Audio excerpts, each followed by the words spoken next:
অন্যায় দেখলে প্রতিরোধ যদি না করেন তাহলে আল্লাহর দেয়া দায়িত্বে গাফলতি হয়েছে। এই গাফলতির জন্য বড় শাস্তি আছে না নাই? হক কথা বললে দুনিয়ায় শাস্তি হবে, জেলে দেওয়া হবে, জুলুম করা হবে, বাড়ি থেকে বের করে দেওয়া হবে। হক কথা বললে দুনিয়ার র্যাবে ধরবে, পুলিশে ধরবে, আর হক কথা না বললে আল্লাহ ধরবে। র্যাবকে ভয় পাওয়া যাবে না, তোমার রবকে ভয় করতে হবে। আমাদের দেশে দেখবেন ওলামায়ে কেরাম দুভাগে বিভক্ত। একদল হচ্ছে প্রতিবাদকারী আলেম, আরেক দল হচ্ছে নীরবতা অবলম্বনকারী আলেম। সমাজে হাজারো অন্যায় দেখে যারা চুপ আছে তাদের বিরুদ্ধে মামলা হয় না, হামলা হয় না। অন্যায় চুপ যে থাকে বরং হাদিয়া খাইয়া পেট মোটা হয়। ওদের গলায় ফুলের মালা দেওয়া হয়, ওদেরকে ডেকে নিয়ে মিলাদ পড়ানো হয়, আর প্রতিবাদকারী আলেমদেরকে জেলে ভরে দেওয়া হয়, ফাঁসির মঞ্চে নিয়ে যাওয়া হয়। প্রতিবাদকারী হবেন, জালেমরা আপনাকে কখনো পছন্দ করবে না। সব নবী ছিলেন প্রতিবাদকারী। ফিরআউনের অন্যায় দেখে মূসা নবী যদি চুপ থাকতেন, নমরুদের অন্যায় দেখে হযরত ইব্রাহিম আলাইহিস সালাম চুপ থাকতেন, আবু জাহেলদের অন্যায় দেখে নবী মুহাম্মদুর রাসূলুল্লাহ চুপ থাকতেন, মূসা নবীকে দেশ ত্যাগ করা লাগতো না, ইব্রাহিম আলাইহিস সালামকে আগুনের কুণ্ডলিতে নিক্ষেপ করা হতো না, মুহাম্মদুর রাসূলুল্লাহকে হিজরত করা লাগতো না। চুপ থাকলে তারাও ওনাদেরকে বন্ধু মনে করত।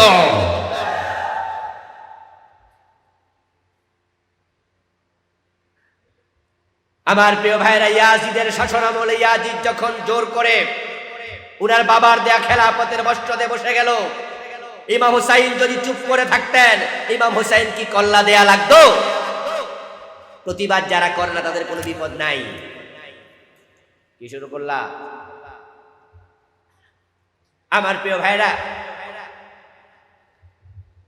ময়ূরকে খাঁচায় বন্দি করে রাখছে, সরি ময়না পাখি, খাঁচার ভিতরে ময়না পাখি বন্দি, গাছের ঢালের মাঝে ঝুলাইয়া রাখছে পাকঘরের পাশে, এর ভিতরে দুধ এবং কলা দিল, ময়না পাখি বসে বসে খাচ্ছে।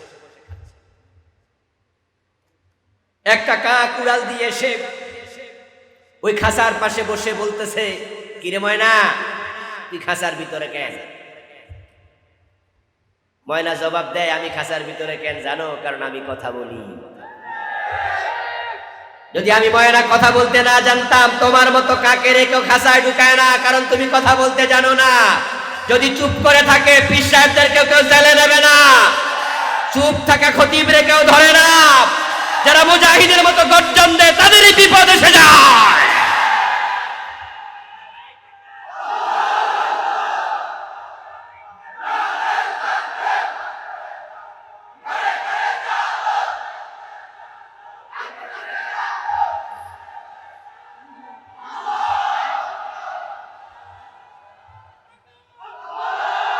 আমার প্রিয় ভাইরা, আল্লাহর দেয়া দায়িত্ব সৎ কাজের আদেশ করো, অসৎ কাজ দেখলে প্রতিরোধ করো।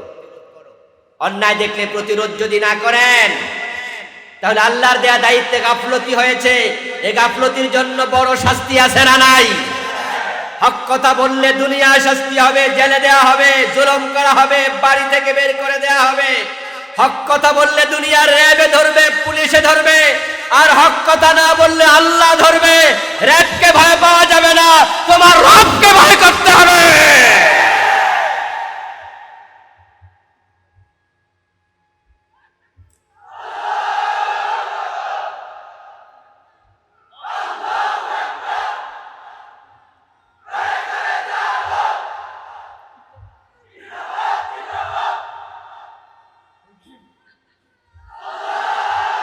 আমার প্রিয় ভাই, সৎ কাজ করতে হিম্মত লাগে না। সৎ কাজ সবাই করতে পারে। রাস্তার ডান পাশ দিয়ে চলা একটা সুন্নাত, নিজের চোখ মাটির দিকে রেখে ছোট ছোট কদমে চলা সুন্নাত, এটা সৎ কাজ, ভালো আমল। বলুন তো, রাস্তার ডান পাশ দিয়া ছোট ছোট কদমে নিচের দিকে তাকায়া তাকায়া চলা কি খুব কঠিন? কিন্তু রাস্তার পাশে যদি কোনো মেয়েকে ইফতিজাররা ইফতিজিং করে, ওর না ধরে টান মেরে রাস্তার পাশে যদি কোনো চাঁদাবাজ দোকানে গিয়ে চাঁদা চায়, ওই অন্যায় দেখার পরে চাঁদাবাজের সামনে দাঁড়ায়া প্রতিরোধ করা, ইফতিজারের সামনে দাঁড়ায় একজন যুবতীর ইজ্জত রক্ষা করার জন্য প্রতিরোধ করা, এটা সহজ না কঠিন? সৎ কাজ করা কঠিন কিছু নয়, সহজ। প্রতিদিন আমরা নামাজ পড়ি ফরজ, কয় ওয়াক্ত? কথা বলেন, কয় ওয়াক্ত? যদি কেউ বলে আমি তাহাজ্জুদ পড়ব, কয় ওয়াক্ত হলো? আমি আউয়াবিন পড়ব, কয় ওয়াক্ত হলো? আমি শাস্ত্রের নামাজ পড়ব, কয় ওয়াক্ত হলো? আপনি 8, 10, 20 ওয়াক্ত নামাজ পড়েন, কোনো অসুবিধা নাই। আর কেউ যদি বলে আমার এলাকায় সিনেমা চলতে পারবে না, সিনেমার পোস্টার কেন লাগাইবা, আমি তুলে ফেলে দেব, সুদী ব্যাংক চলবে না, ম্যানেজারকে গিয়ে বলবো সুদ খাওয়া হারাম, হিম্মত দরকার আছে না নাই? অন্যায় প্রতিবাদ করতে হিম্মত লাগে, সৎ কাজ করতে হিম্মত বেশি লাগে না, অল্প হলেই চলে। এই জন্য আল্লাহ তাআলা শুধু সৎ কাজ করতে বলেন নাই, সৎ কাজের আদেশ সাথে আবার দিয়েছে শুধু অন্যায় থেকে বিরত থাকলে হবে না, অন্যায় প্রতিরোধ করা লাগবে, এটা আল্লাহর দেয়া দায়িত্ব।